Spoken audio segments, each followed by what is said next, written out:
official poster dari pemandi jenazah. Yeay. Ini aku berperan sebagai Lela. Lela ini adalah seorang pemandi jenazah. Firda jadi enak deh. Sebenarnya Lela itu tidak mau melanjutkan pekerjaannya ibunya karena dia juga mempunyai anak muda, mempunyai mimpinya sendiri gitu. Tapi karena keadaan yang mendesak, akhirnya dia menjadi pemandi jenazah. Dan pemandi jenazah ini, si Lela ini dan ibunya mempunyai mempunyai seperti indera keenam lah rasa sensitif tapi juga intuitif. Jadi itu nurun ke anaknya gitu. Kenapa? Makanya ibunya ingin juga Lela akhirnya melanjutkan pekerjaan ibunya. Selama proses workshop sama pemandi jenazahnya langsung, mungkin energi seperti apa sih yang kalian rasain gitu? Tantangannya gitu. Kalau energinya dulu ya, aku jawab satu-satu gitu. Kalau energinya, aku melihat di Hikmah tuh kayak kagum sih gitu. Aku pemandi jenazah tuh bukan sekedar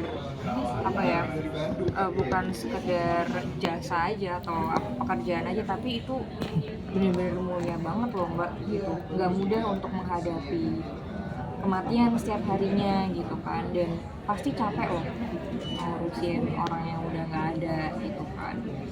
Dan yang aku lihat di Hikmah tuh kuat banget gitu ya.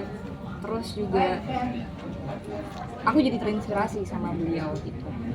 Kalau Tapi untuk jadi pahamin nggak sih ketika ini? Jadi maksudnya kayak dari tubuh sebelah mana dulu, Oh iya. ngadepin jenazahnya ke sebelah mana, Pastinya jadi ada. paham sampai ke sana nggak sih? Iya, jadi paham sampai sana karena emang workshopnya dilakukan berulang-ulang, terus juga bukan hanya untuk hafalan aja, tapi mengerti dari artinya sendiri dan kenapa harus dari sebelah kanan dulu, terus kenapa harus niatnya dulu dan segala macam. kalau misalkan ketika workshop gunting kafan segala macam, balikin jenazah gitu, kalau energi yang pada saat itu energi seperti apa yang kalian rasain? Sedih atau justru takut, ngeri gitu? Justru aku ingin menjadi, kalau dari Lela sendiri emang karakternya belum siap untuk menjadi pemandi jenazah. Jadi yang aku ingin tampilkan di sini ya bagaimana dia menghadapi sebuah kematian yang baru dan akhirnya berproses untuk menjadi pemandi jenazah. Dan energi yang aku rasakan waktu itu ya jujur, kematian yang dihadapin tuh berat gitu ya, capek gitu. Terus drain gitu. Kayak capek tapi ini kewajibannya gitu. Terus tadi apa Mbak? Tantangannya gitu. Tantangannya aku dituntut menghidupi peran yang benar-benar baru dan sangat berbeda dari kehidupan aku pribadi gitu. Yang satu benar-benar anak kota yang mobile kemana-mana segala macam yang dimudahkan, dan sedangkan Lela ini dia menjadi dituntut menjadi pemandi jenazah yang memang pekerjaannya sangat berat dan harus biasa gitu. Karena dia jadi asisten ibunya tuh dari kecil. Secara personal ada perubahan nggak sih Kak ketika setelah memerankan Lela?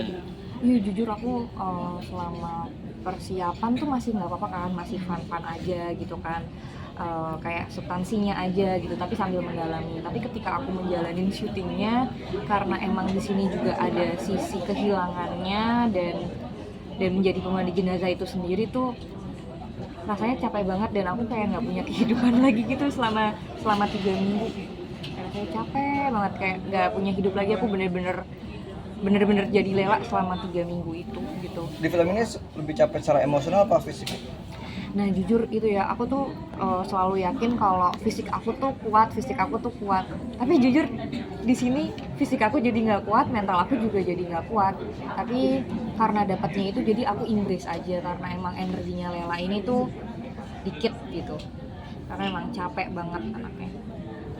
Tadi katanya juga mama nggak ngizinin kamu buat workshop sama jenazah langsung tuh, kenapa itu? Alasannya Nah itu ya mungkin kan karena orang tua ya banyak khawatirnya, aku juga anak tunggal, makanya dijagain banget kan sama ibuku. Dan Bu Hikmah ini tuh dia kayak dari dia tuh kayak pemandi jenazah yang buat di panti-panti, yang buat di jalan-jalan, atau buat orang-orang yang udah nggak punya keluarga lagi gitu. Dan mungkin yang ditakutin ibuku kayak takut kalau mandiin entah ketempelan atau entah mungkin, aduh maaf, tapi takutnya ya orang tua kan macem-macem ya, dapat penyakit dari mana kan kita nggak tahu gitu. Mungkin takutnya itu. Bulan aku juga sebenarnya nggak langsung mandiin gitu, aku lihat dulu gitu. Dan Hikmah tuh juga ngizinin, cuman karena ibuku bilang enggak, daripada kenapa-napa ya udah deh, aku nurut ibuku aja. Soalnya yang udah-udah kalau aku nggak nurut pasti kejadian yang aneh-aneh gitu. Contohnya apa? Contohnya Apa? tadi yang Jadi- nggak nurut tadi itu. Contohnya. Kejadiannya banyak lah, banku meletus, mobilnya nabrak, apa, dompetku hilang, banyak deh. Pertama aku mulai acting terus mulai memandikan jenazah agak sedikit rasa takut nggak sih, meski itu orang asli ya, bukan ini dia. Bukan jenazah. Iya, bukan masih hidup maksudnya, orang asli lagi. Takutnya sih enggak, cuman khawatir aja, misiku di sini gimana orang-orang percaya kalau aku adalah pemandi jenazah turun-temurun yang emang udah biasa mandikan jenazah gitu sih. Gitu. Takutnya lebih ke situ malah gitu. Cuman kalau di lokasi ya sih aku juga jadi kayak hati-hati gitu, karena emang sensitif banget. Dari workshop aja udah ada yang aneh-aneh gitu. Jadi mungkin juga pikiran aku jadi aneh-aneh karena waktu workshop tuh udah aneh-aneh, jadi agak kesananya hati-hati. Cuman karena sering dipikirin, jadi sering takut sendiri gue. Jangan lupa subscribe ya.